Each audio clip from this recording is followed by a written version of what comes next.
Okay, so we've talked about the quantum mechanical model, and we're going to continue on. Just to refresh yourself, what is the electronic configuration for phosphorus? Phosphorus is right up here. No, wait, that is, I'm sorry, it's over. That is, happens to be sulfur. Phosphorus is here. So it would be neon's configuration 3s2, 3p3, which is B. And again, this is naughty. You can't put magnesium, although it's correct. We don't only use noble gases. No 3p5. That's an excited state as possible. No 3s3 is the wrong order first of all, and then 3s3. Okay, so and now here's the power of the quantum mechanical model. The number of valence electrons dictates the properties, specifically the chemical properties. So the columns on the periodic table, they have similar chemical properties. Quite frequently similar physical properties, but not always the case. But depends on the physical property. So for instance, the alkalis are all relatively, let's say they're not dense. They're what is it? What is the word for not dense? They are less dense, I guess. I don't know. They float easily. They're buoyant. Okay, so here's a picture of my family, and this is taken about 10 years ago. I had more hair back then, if you can tell. So here are my 4 siblings. I'm on the far right, and you can probably, just looking at this 380p photograph, that we're all related. We're all big and blonde. There's my parents in front. My father, he is John Allen Ferguson Sr. My brother is John Allen Jr., and there's my nephew, John Allen III. And I had them hold up copper, silver, and gold. So copper, silver, and gold, at first glance you're like, well, these are nothing alike. So copper is red colored, silver is like what every single other metal looks like, and then gold's kind of yellow. Well, they're similar by the fact that they all conduct electricity well. They do really. Silver is actually the most conductive of all the elements, the pure elements at least. But also more importantly, they're unreactive. So gold being the most unreactive, then silver, then copper. So that's what I mean by similar chemical properties.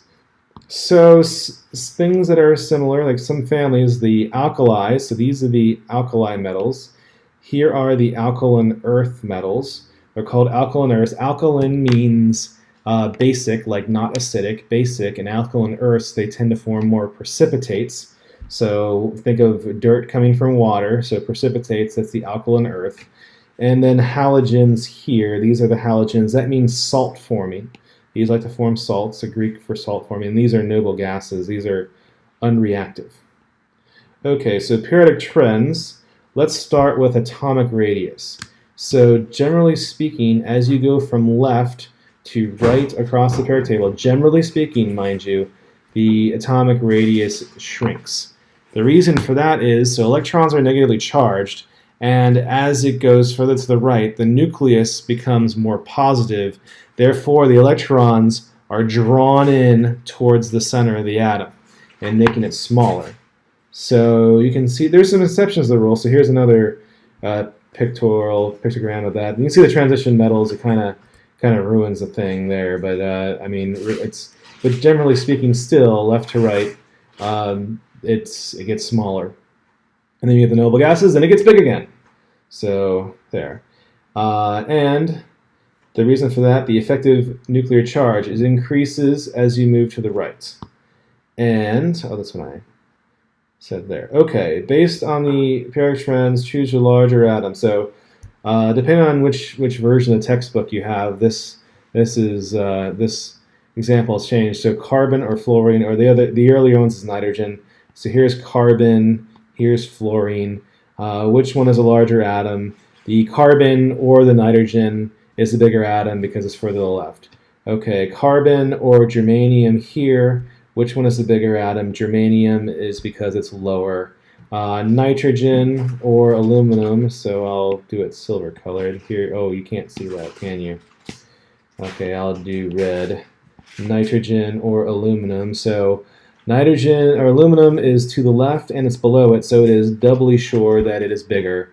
And then we have aluminum or germanium, this pair here, Well, germanium's further down and aluminum's further left, so you really don't know for this one. This is a I can't tell answer.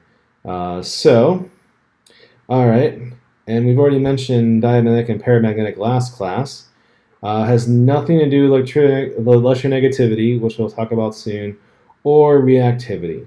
So, all right, let's look at this. Which electron configuration determine whether or not it's diamagnetic or paramagnetic? So let's look at aluminum. Aluminum, just as is going to be, so it's neons configuration.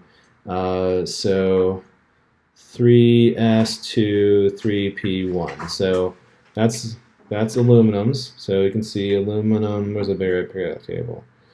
Aluminum. So here's neon. So this is the 2s, 3p, 1, 2, 3. So neon's configuration, and then the +3 ion, you lose 3 electrons. So it's going to be neon's configuration, which is, I'll just write it out. It's 1s2, 2s, 2s2, 2p6. That's that. And even number of electrons in the 2p, the highest one, they're all paired. It's diamagnetic. Oh, okay, what about sulfur -2? So sulfur, let's play an old sulfur. Sulfur is going to be neon, 3s2, 3p4. That's sulfur. Sulfur is right here. Right, so neons, 3p, 1, 2, 3, 4, 5. Oh, sorry, 3p, 1, 2, 3, 4. 3p4, add 2 electrons. It's going to be neons configuration 3s2, 3p6, same as argon, and everything's going to be paired up. Okay, what about iron +3? So let's look at irons. Iron is right. Do I have it on that? Well, I can show it here. Iron is going to be argons, 4s, 1, 2, 3d, 1, 2, 3, 4, 5, 6. So iron is, actually that's argon. Argon, 4s2, 3d6. Now, when electrons are ripped off, it's the highest end first. So iron +3, usually don't do it this way, but I'll say argon 4s0, 3d5. I mean, you wouldn't normally put the 0 there, but I'm trying to illustrate that. And then the 3ds, there's 5 of them, and then they all align up on 1 to 1 to 1. So sulfur is diamagnetic. Iron is definitely paramagnetic. In fact, it's ferromagnetic, but we won't really talk about that this class. But there we have it. So iron will definitely respond to an external magnetic field. Now, let's change topics, and we'll talk about isoelectronic atoms. So iso means same, electronic means electrons. Isoelectronic atoms and ions. So sulfide has 18 electrons and 16 protons. Chloride has 18 electrons, 17 protons. Argon in the middle has 18 electrons, 18 protons. Potassium has 18 electrons and 19 protons. Calcium has 18 electrons and 20 protons. So I put them in this way because you have sulfur over there. These all have the same number of electrons, but the nucleus is different. And the biggest ion here is sulfide because it has the fewest number of protons. You add electron density to an atom, what happens? It gets bigger. So sulfide is a huge ion. It's a really, really big ion. And then as you rip electrons off, as you add protons, the electron cloud with the same number of electrons will start to shrink. And you can see calcium here is about half of the diameter, so 99 picometers versus 184 picometers. So calcium's a tiny ion that's really, really positively densely charged, whereas sulfide is a big, huge, bulky ion with lots of electron density on the outside. Okay, so pick the bigger ion in the pair. So sulfide is bigger for the same reason, more electrons. Calcium or calcium plus 2. Calcium has more electrons. Bromide and krypton, these are isoelectronic, same number of electrons, but bromide has one fewer proton, so it's going to have a bigger, more diffuse electron cloud. Okay, so next periodic trend we're going to talk about is first ionization energy. So first ionization energy, this is the amount of energy it takes to rip off the first electron from the electron cloud. And the trend is further to the right it gets higher, and further up the periodic table gets higher. So the hardest to rip off an electron is helium. Okay, and the reason for that is electrons are negatively charged. They like the positive center. But as you move to the right the nucleus becomes more positive. And it's harder to rip off an electron that's from a more positive nucleus. Also, the electron cloud shrinks. So it's getting closer to that more attractive center, and it's smaller. So you have the really big atoms like cesium. Cesium with its +1 center, or apparent +1, effective +1 center, and its huge atom, this electron far, far away from its plus center. It's really easy, just rip that electron off, super easy. Helium, it's tiny, it's really positive, or maybe look at it down. Neon, really tiny, really positive nucleus. Or effective nuclear charge. It's really hard to rip off an electron from that. So you notice that you can bribe people with money, right? You're like, hey, I want you to drink this shot of ketchup. No one's going to say, yeah, I can't wait to drink this shot of ketchup. Like, no, I'll give you $20 for it. Fine, $50. Someone will do it after $50. I don't know. Maybe you're going to hold out for $100. I don't know. Well, how you can bribe electrons to do things is give them energy.